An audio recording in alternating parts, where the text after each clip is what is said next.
গেল 23শে সেপ্টেম্বর পাবনার সাথিয়ায় নাইমা নামের ৬ বছর এক শিশুকে ধর্ষণের অভিযোগ এনে সোহান ও ইব্রাহিম নামের দুজনকে ঘরে আটকে রেখে মারধর করার অভিযোগ উঠেছে ভিকটিমের দাদা আক্তারুজ্জামানের বিরুদ্ধে।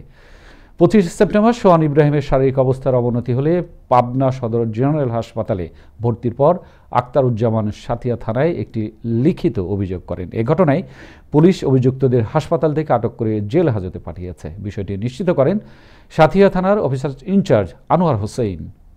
প্রথম মাসে মারিয়ে টেরিয়ে হারিয়ে ওই কইছি শালারা আমলিক করে হ্যান করে ত্যান করে টাকা দাবি করছে 30 লাখ। যেভাবে মারছে ওইটা মনে করেন যে আপনার যে মারছে দেখলি পারে চোখের পানি ঝরে পড়ে। 2 লাখ টাকা মিথ্যে কথা বলবো, মিথ্যে কথা বলবো, যেটা সত্যি হইছে।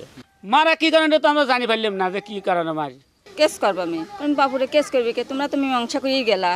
আমার বেটার দেহ শেষ করে দিয়েছে। মেয়েটা হলো ছোট 5 বছর মেয়ে, মেয়ের কথা বললে তো ঘুমাইছে।